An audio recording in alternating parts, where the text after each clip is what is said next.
C'est le plus gros piratage de données de l'histoire d'Internet et ça concerne près de 100 millions d'abonnés à travers le monde au site PlayStation. Le fabricant Sony vient de révéler que des milliers de coordonnées bancaires ont été volées. Comment un tel vol a-t-il pu avoir lieu? La sécurité des plateformes de jeux en ligne des grands fabricants est-elle suffisante?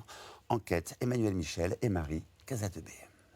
Ça fait près d'une semaine que le PlayStation Network est en rade. Impossible d'accéder à la plateforme de jeux en ligne de Sony depuis le 20 avril dernier. Après avoir parlé d'un problème de maintenance, Sony a fini par communiquer ce dimanche. Le groupe japonais évoque une cyberattaque criminelle de ses données. Près de 100 millions de personnes sont concernées.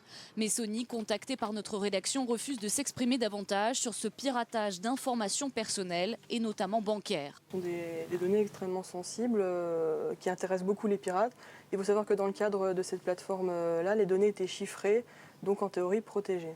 Sony est donc encore incapable de dire si oui ou non les données bancaires sont utilisables par les pirates. Les clients sont inquiets. En France, ils sont 4,7 millions à avoir ouvert un compte sur la plateforme PlayStation. Je fais attention, je regarde les achats que j'ai pas faits ou par exemple des crédits ou des débits que j'ai pas fait en fait.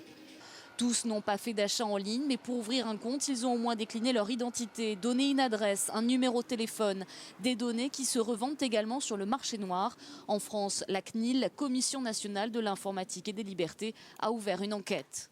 Où est-ce que vous habitez? Ah, vous avez l'adresse. Quelle est votre date de naissance? Ah, vous avez l'adresse. Vous avez l'information.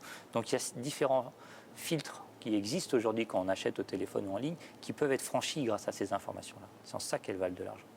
Les concurrents de Sony disposent également de ce type de plateforme. Microsoft, par exemple, avec sa Xbox Live. La firme n'a pas souhaité s'exprimer, mais assure être particulièrement vigilante à la sécurité des données de ses clients.